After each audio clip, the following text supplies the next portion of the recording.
ایک بار ہوٹل میں ملا تھا، دوسری بار تمہاری بھابھی گھر نہیں تھی، گھر بلا لیا تھا۔ پینے کی بھی بہت شوقین ہے۔ وہ ہمارے معاشرے میں پائی جانے والی ان گنی چنی عورتوں جیسی ہے جو ملازم کو ساتھ لے کر محض شوقیہ مردوں کو لوٹتی پھرتی ہے یا چھینی ہوئی کاروں میں تفریح کو مشغلہ سمجھتی ہے۔ میرا مقصد پورا ہو چکا تھا، لہٰذا پہلا موقع ملتے ہی میں نے فون کا سلسلہ منقطع کر دیا۔ میرے نقطۂ نظر سے دو باتیں اہم تھیں۔ اول تو یہ کہ دل گرفتہ رکشی نے A2 سے کیے ہوئے معاہدے کی روشنی میں قاسم کی موت سے خالی ہونے والا C1 کا منصب سنبھال لیا تھا۔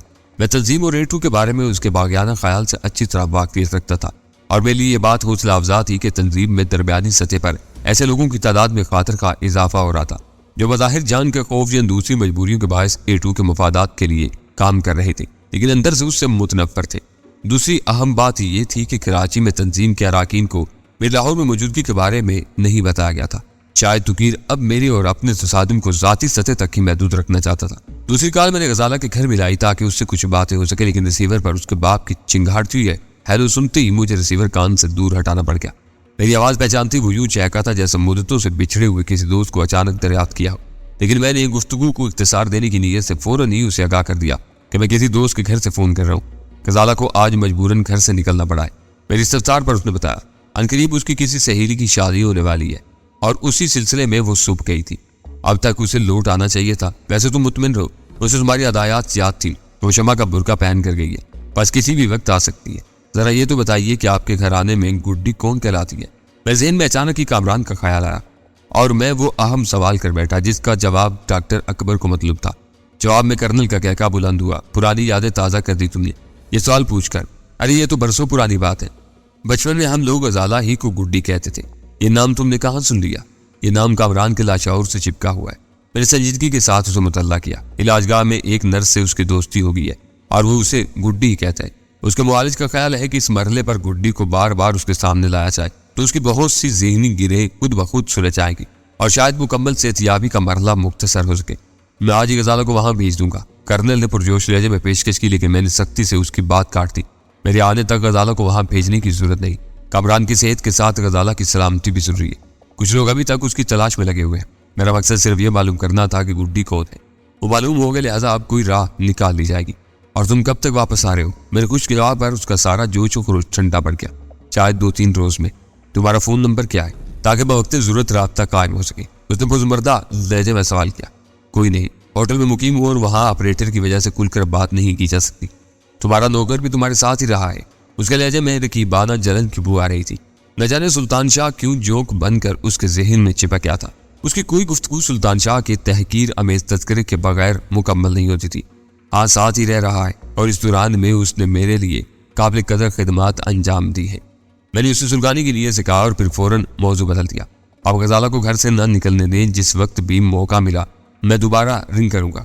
سلسلہ منقطع کر دینے کے بعد میرے ذہن میں ایک بے نام سا بوجھ طاری ہو گیا جس کا میرے نزدیک کوئی مفہوم نہیں تھا، اور اسی عالم میں رمضان چچا سے ملا ہوا تصویر کا نمبر ڈائل کرنے لگا۔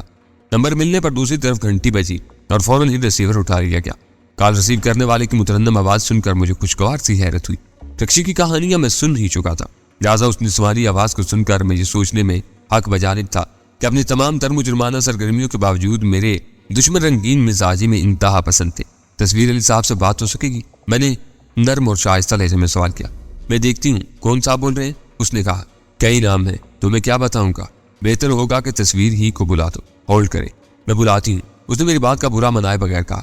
کیا وہ آپ کے ساتھ ہی کام کرتے ہیں؟ میں نے اس کی بات ختم ہوتے ہی گفتگو کا سلسلہ آگے بڑھاتے ہوئے پوچھا۔ جی، میں آپ کا مطلب نہیں سمجھی۔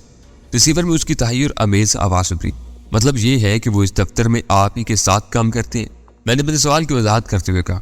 بہتر ہوگا کہ یہ سوالات آپ انہی سے کریں۔ اس کا لہجے سے خوش مزاجی یک بیک کافور ہوگی اور یوں محسوس ہوا جیسے اس نے ریسیور کریڈل پر ڈال دیا ہو۔ میں گہرا سانس لے کر ریسیور کان سے لگائے تصویر کی آواز کا انتظار کرتا رہا۔ ہیلو، تصویر اسپیکنگ۔ چند لمحوں کے بعد ریسیور میں ایک سخت اور سنجیدہ مردانہ آواز گونجی۔ تصویر، میں نے مزاحانہ لہجے میں دہرایا۔ خوب تصویر بنائی میرے بہلانے کو، اب تو دیوانے بھی آنے لگے سمجھانے کو۔ کون اور کیا بک رہے ہو؟ میں کچھ نہیں سمجھ سکا۔ دوسری طرف سے غصیلے لہجے میں کہا گیا۔ سمجھنے کے لیے صرف اتنا ہی کافی ہے کہ رمضان چچا کے ساتھ جو کچھ ہوا ہے اسے میں معاف نہیں کروں گا، میں نے تلخ لہجے میں کہا۔ اوہ، تو یہ تم بول رہے ہو تنویر؟ دوسری طرف سے مسرت امیز آواز ابھری۔ ہم لوگ تو تڑپ رہے ہیں تم سے ملنے کے لیے اور تم ہمیں دھمکیاں دے رہے ہو. کیا ہوا رمضان چچا کو؟ اسے تو بس میں نے اپنا نمبر دیا تھا کہ تم دوبارہ اس سے ملو تو وہ اس فون نمبر پر مجھے اطلاع دے دے. بڑی ماں کو بہت حسرت ہے تم سے ملنے کی. تنویر مدتوں پہلے مر چکا ہے یا مارا جا چکا ہے. تصویر صاحب میں نے اس کی گرم جوشی کا نوٹس لیے بغیر سرد اور سپاٹ لہجے میں کہا میرا نام اب ڈینی ہے اور شاید تم بھی اس نام سے واقفیت رکھتے ہو. ڈینی؟ اس نے تحیر امیز لہجے میں دہرایا. بڑا عجیب نام ہے, پہلی بار سن رہا ہوں. کیا مذہب بدل لیا ہے تم نے؟ مذہب نہیں, صرف مسلک بدلا ہے, میں نے تلخ لہجے میں کہا. میں رمضان چچا سے ملا نہیں ہوں لیکن میں نے اس کے محلے میں جمع ہونے والی ٹولیوں کے تبصروں سے نتیجہ اخذ کیا ہے کہ اسے ناقابل دید تشدد کا نشانہ بنا کر ایسی بدترین دھمکیوں کے ساتھ رہا کیا گیا ہے. کوئی اس بارے میں ایک لفظ بھی بتانے کو آمادہ نہیں ہے. پتہ نہیں تم کیا کہہ رہے ہو. میری تو اس کے بعد رمضان چچا سے ملاقات ہی نہیں ہوئی. تمہیں سنی سنائی پر یقین کرنے کے بجائے اس سے ملنا چاہیے تھا. وہ خود بتا دیتا کہ وہ کیا بکتا پھر رہا ہے. کراچی میں توقیر سے بھی ملاقات ہوئی تھی میری, میں نے تلخ اور مانی کے لہجے میں کہا. وہ میرے گھر بھائی بن کر آیا تھا اور میری زندگی بھر کے احساسوں کو پھونک کر فرار ہو گیا. اس نے کس جرم کی پاداش میں یہ سزا دی مجھ کو؟ کب کی بات ہے یہ؟ بمشکل 1 ہفتہ ہوا ہوگا. میں تو سوچ میں نہیں سکتا تھا کہ ایک خون میں ایک دوسرے کی دشمنی میں اس حد تک تپش پائی جاتی ہوگی. توقیر تو برادرانہ رشتے کے نام پر ایک کالے بن کر رہ گیا میرے لیے. میرے خاموش ہوتے ریسیور پر ایک گہرے سانس کی آواز ابھری. پھر وہ بولا تمہارے دل میں ہماری طرف سے بدترین غلط فہمیاں پیدا ہو گئی ہیں. تم ملو گے تو دیکھو گے تمہارے معاملے میں ہم کتنے فراق دل ہیں. اور توقیر بیچارہ تو پچھلے 2 مہینوں سے باہر کیا ہوا ہے. بھلا ہزاروں میل دور سے وہ کیسے آ سکتا ہے؟ کل ہی اس کا فون آیا تھا. سنو تنویر, میں نے سپاٹ لہجے میں کہا, تم میرے بھائی ضرور ہو لیکن ہمارے درمیان رشتوں کا احترام کبھی پیدا نہ ہو سکا, بلکہ تم اس احترام کو مٹانے کے لیے ہی خوشا رہے. وہ سب بچپن کی باتیں تھیں. اس نے میری بات کاٹ کر صفائی پیش کی. ہم اب بھی تمہیں اپنے گلے سے لگانے کے لیے تیار ہیں. فیصلہ کرنا تمہارا کام ہے. نہ جانے وہ کون ہے جس نے توقیر کا نام استعمال کر کے تمہیں ہم سے بدزن کرنے کی کوشش کی ہے.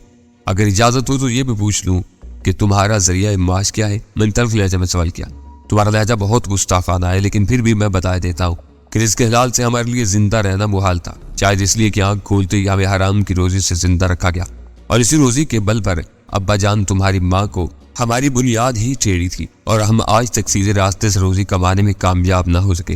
میں نوکری کر رہا ہوں لیکن یہ جانتا ہوں کہ ہم غلط راستوں کے مسافر ہیں. اور توقیر وہ کیا کر رہے ہیں؟ میں نے تجسس سمیت لہجے میں سوال کیا. تصویر نے جو کچھ کہا تھا اس نے میرے سارے نظریات کی بنیادیں ہلا کر رکھتی تھی. اطمینان رکھو, ملو گے تو تفصیلات بتاؤں گا. خود نہ آنا چاہو تو اپنا پتہ بتاؤ تاکہ میں بڑی ماں کو ساتھ لے کر خود کسی وقت تمہارے پاس آ سکوں. رہائش کہاں ہے تمہاری؟ میں نے مانی خیز لہجے میں سوال کیا. لائٹس کاٹیج, اس نے بلا توقف جواب دیا. شہر کی مشہور عمارت ہے. عمارت کا انتظام و انصرام میرے ہی پاس ہے.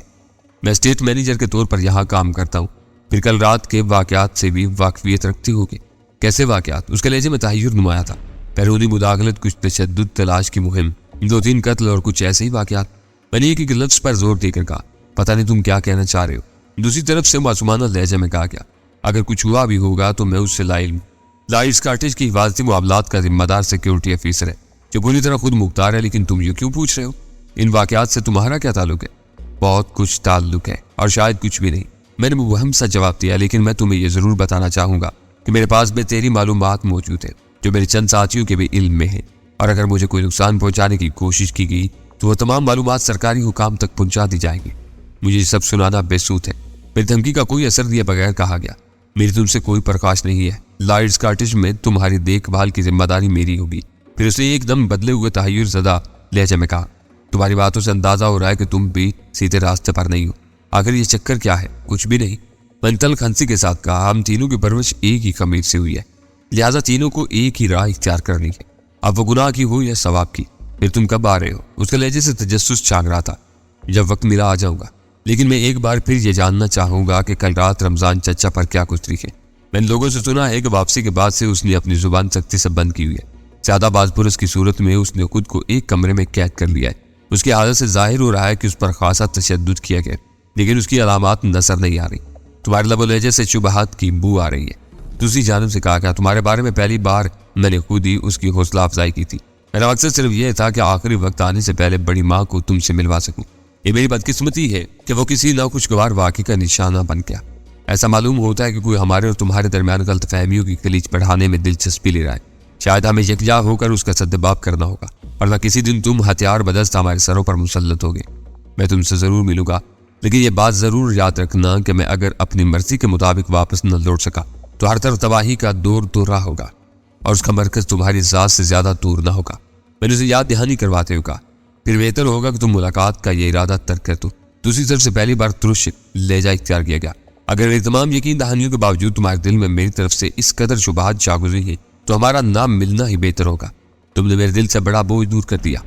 میں نے گہرا سانس لے کر کہا، ہو سکتا ہے کہ کسی نہ کسی موڑ پر ہم خود ہی ایک دوسرے کے سامنے آ جائیں۔ دوستی اور دشمنی کا فیصلہ وقت خود کر لے گا۔ موجودہ حالات میں کوئی خطرہ مول نہیں لینا چاہتا۔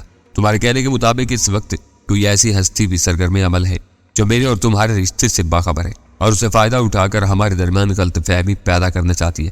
پھر مجھے اپنا پتہ بتاؤ۔ اس کے لہجے میں برہمی اوت کر آئی۔ میں ڈرائیور کے ساتھ بڑی ماں کو تمہاری قدم بوسی کے لیے بھیج دوں گا۔ ہو سکتا ہے کہ اس بیچاری کی روح ماضی کے گناہوں کے بوجھ تلے سسک رہی ہو اور وہ تم سے مل کر اپنے گناہوں کی معافی مانگنا چاہتی ہو جو اس نے تمہاری ماں کے ساتھ کیے تھے۔ تم بار بار بڑی ماں کا نام لے کر میرے خوابیدہ جذبوں کو بھڑکا رہے ہو۔ میں نے سرد اور سپاٹ لہجے میں کہا، دوستوں اور محافظوں کے ہجوم میں اپنا وقت گزار رہا ہوں۔ مجھے خود اپنے ٹھکانوں کا علم نہیں ہوتا۔ تمہیں فکر مند ہونے کی ضرورت نہیں۔ تم لوگوں نے مجھے اپنا بھائی کبھی سمجھا ہی نہیں۔ اگر بڑی ماں مجھ سے ملنے کی خواہش مند ہے تو میں اپنا فرض پورا کروں گا، اور اگر لائٹ کارٹیج کے حفاظتی ضابطے آڑے نہ آئے تو ان سے ملنے کی کوشش کروں گا۔ لائٹس کارٹیج خوابوں کی ایک اجنبی سی دنیا ہے، اس کے اپنے ضوابط ہیں۔ ریسیور پر اس کی تھکی ہوئی آواز ابھری، لیکن میں بندوبست کروں گا کہ تم جب بھی یہاں آؤ تمہیں کوئی دشواری نہ ہو۔ تم ہر وقت میرے لیے ایک پسندیدہ مہمان ثابت ہوگے۔ میں کوشش کروں گا کہ تمہاری توقعات پر پورا اتر سکوں۔ یہ کہہ کر میں نے فون کا سلسلہ منقطع کر دیا۔ اس کے بعد میں کئی ثانیوں تک خالی و ذہنی کے عالم میں بیٹھا رہا۔ میری سمجھ میں نہیں آ رہا تھا کہ تصویر سے میری کیا گفتگو ہوئی تھی اور اس کا کیا پس منظر تھا۔ اس نے تمام واقعات اور شبہات کے خلاف ایسی خوبصورت موجگافیوں کا سہارا لیا تھا کہ مجھے اپنے تمام مفروضات ریت کے کھروندے کی طرح ڈھیر ہوتے نظر آ رہے تھے۔ اس کا بیان کے مطابق نہ وہ میرا دشمن تھا اور نہ توقیر کسی گروہ کا سرگنا، بلکہ وہ محض ہمدردی اور محبت کے ہاتھوں مجبور ہو کر مجھ سے ملنا چاہ رہا تھا، اور میں نے اپنے دل میں ان دونوں کے خلاف بغض و عناد کی ایک دنیا بسائے بیٹھا تھا۔ یہ تخلیہ کتنی دیر جاری رہے گا؟ سلطان شاہ نے اندر سے ہانک لگا کر مجھے چونکا دیا۔ ہم دونوں انتظار میں سوکھے چارے۔ چلے آؤ، بات ختم ہو چکی ہے، میں نے اونچی آواز میں کہا، اور سلطان شاہ نصیر خان کے پیچھے چلتا ہوا وہاں آ موجود ہوا۔ نصیر خان سے گفتگو پہلے ہی ختم ہو چکی تھی، لہٰذا اسے اگلے دن مطلوبہ فہرست کی فراہمی کی یاد دہانی کے بعد ہم دونوں وہاں سے روانہ ہو گئے۔ پرپیچ گلیوں سے گزرتے ہوئے سلطان شاہ خاموش رہا اور اسے فکر لاحق تھی کہ کہیں نصیر خان نے ہم لوگوں کے تعاقب کا بندوبست نہ کیا ہو۔ اور جب اسے نگرانی کی طرف سے بے فکری ہو گئی تو اسے میری فون کالز یاد آئی۔ 3 فون کیے تھے، ان میں سے 2 رسمی سے تھے، تیسرا تصویر کو کیا تھا۔ اس کا تو رویہ ہی عجیب تھا، سمجھ میں نہیں آتا کہ اسے دوست سمجھوں یا دشمن۔ معلوم ہوتا ہے کہ اس نے تمہیں کوئی گہری پٹی بڑھائی ہے۔ سلطان شاہ نے معنی خیز لہجہ میں کہا، وہ لائٹ کارٹیج میں اسسٹنٹ مینیجر کے طور پر ملازم ہے اور پچھلی رات وہاں رونما ہونے والے واقعات سے بالکل لا علم ہے۔ بظاہر ایسا معلوم ہوتا ہے جیسے وہ پرانی رنجشوں کو بھلا کر دوبارہ برادرانہ رشتہ استوار کرنا چاہتا ہے، اور تم توقیر کی زیادتیاں بھی فراموش کر دو گے۔ میں اس بارے میں بے یقینی کا شکار ہو گیا ہوں۔ میں نے برسوں پہلے ان دونوں کو دیکھا تھا اور اب حافظہ بالکل صاف ہے۔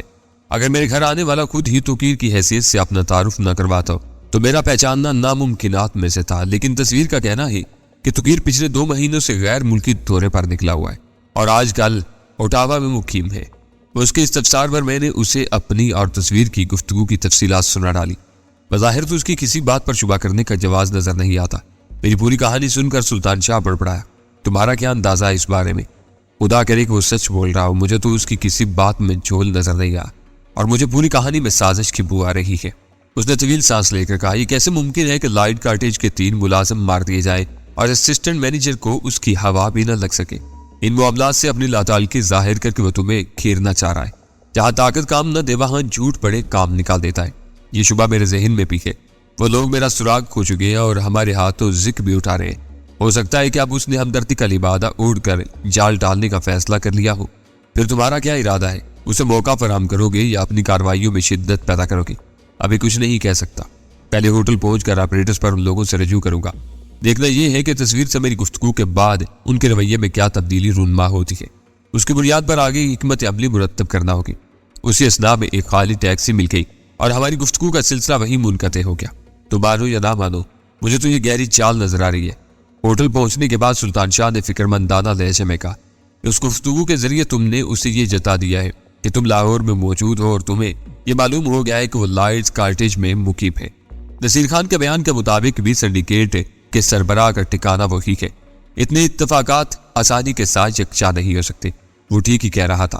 تنظیم کے کسی گمنام کارندے کا توقیر بند کر میرے گھر آنا، ایشین سنڈیکیٹ کے سربراہ کے نام کا مخفف توقیر اور تصویر سے مشابہ ہونا، رمضان چچا کا درمیان میں پڑھ کر ایک تلک تجربے سے گزرنا اور لائٹ کارٹیج کا مجرمانہ وارداتوں میں ملوث ہونا محض اتفاق قرار نہیں دیا جا سکتا تھا۔ مٹھی جو بند تھی اب بڑی حد تک کھل گئی تھی۔ دونوں فریق ایک دوسرے سے واقف ہو چکے تھے، لیکن فریق ثانی لومڑی کسی مکاری سے کام لیتے ہوئے کھلے اعترافات سے گریزاں تھا تاکہ مجھے اپنے ڈھب پر لا کر وار کر سکے۔ کمرے میں لباس وغیرہ بدلنے کے بعد بستر پر دراز ہو کر میں نے آپریٹر سنبھال لیا۔ ڈولی نمبر 2 کالنگ۔ میں نے آپریٹر آن کر کے ٹرانسمیٹنگ بٹن دباتے ہوئے درست لہجے میں کہا، جو بھی میری آواز سن رہا ہے وہ کال کا جواب دے، اوور۔ ڈیوٹی روم ریسیونگ۔ فوراً دوسری طرف سے جواب ملا تھا، بڑی خوشی کی بات ہے کہ تم نے آپریٹرز کی تباہی کا سوانگ ختم کر کے بات ختم کرنے کا فیصلہ کر دیا۔ ہم تم سے رجوع کرنا چاہ رہے تھے، اوور۔ مجھے اپنے آدمیوں سے ابھی معلوم ہوا ہے، انہوں نے تمہارا وہ پیغام سنا تھا جس میں کار کی واپسی کی اطلاع دی گئی تھی۔ میں مصروفیت کی بنا پر رابطہ قائم نہیں کر سکا، لیکن اپنی شرط کے ساتھ اب لائن پر موجود ہوں، اوور۔ شرط کیسی شرط؟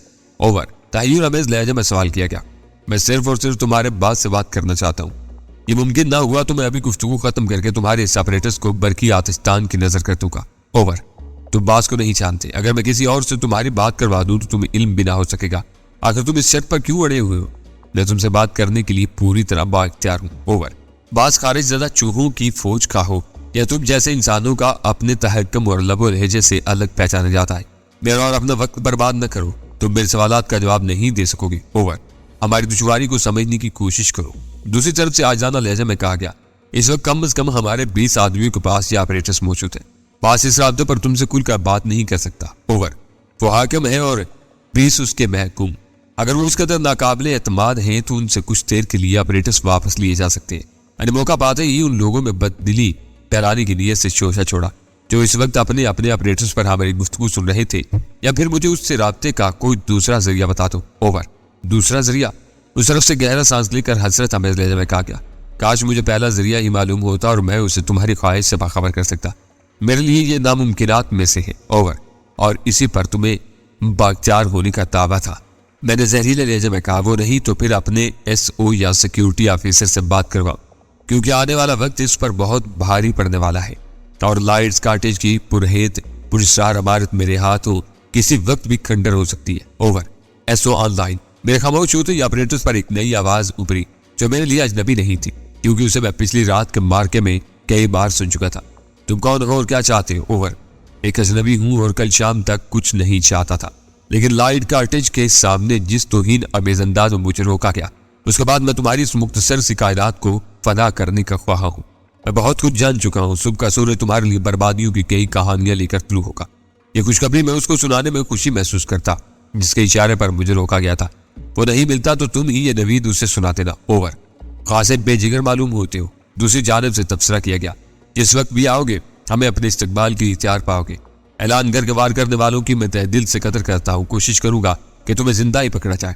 ایسے نوار ذرا کم ہی ہاتھ آتے ہیں، اور ہاں یہ بھی سن لو کہ تمہیں رکوانے والا میں خود تھا۔ تمہاری کار کو دوسری مرتبہ اس سڑک سے گزرتے دیکھ کر میں نے خود ہی تمہیں چیک کرنے کا فیصلہ کیا تھا۔ مجھے خوشی ہے کہ میرا فیصلہ درست ثابت ہوا، اوور۔ تم میرے گدھے ہو مائی ڈیئر ایس او۔ میں نے اس کا مذہق کا اڑاتے ہوئے کہا، تم ہمیں نہ چھیڑتے تو ہم خود واپسی کا فیصلہ کر چکے تھے۔ ہمیں تو اس شخص کی تلاش تھی جو خود کو لائٹ کارٹیج کا اسسٹنٹ مینیجر ظاہر کر کے ایک محفل میں جوئے میں 15,000 روپے ادھار مانگ رہا تھا اور اس کے بعد سے لاپتہ تھا۔ وہ عمارت دیکھنے کے بعد ہم نے سمجھ لیا تھا کہ وہاں ہماری دال نکل سکے گی اور تمہارے اسٹیٹ مینیجر کو ہمیں باہر کہیں گھیرنا ہوگا، لیکن بدقسمتی سے تم خود ہی ہم سے الجھ بیٹھے، اور اب میرا اندازہ ہے کہ اپنے مینیجر کے قتلوں میں تم لوگ برابر کے شریک ہو۔ اگر آج رات 10 بجے تک ہمیں ادھار کی رقم نہ ملی تو انجام بہت برا ہوگا۔ 15 لاکھ بھی ہمارے 15,000 کا ازادہ نہ کر سکیں گے، اوور۔ وہ بہانہ مجھے فی البدیہہ سوچا تھا، لیکن دوسرے سرے سے بولنے والے کا رد عمل حیران کن تھا، اور وہ اپنے بارے میں میرے کیے گئے تبصرے کو بالکل فراموش کر بیٹھا تھا۔